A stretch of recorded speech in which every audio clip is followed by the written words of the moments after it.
দাঁড়া ওই তো শালা। ওই শালা এবার তুই কোথায় যাবি? কি রে শালা কথা শোনা ধর ধর রে।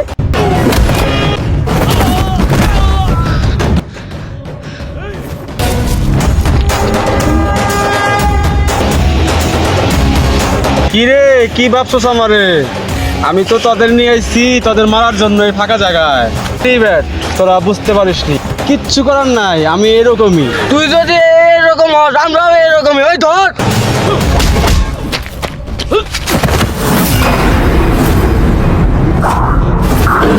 ভাই আমার বাসা ভাই আমার সরি, আমার লিস্টে এরকম কিছু নাই। Very bad.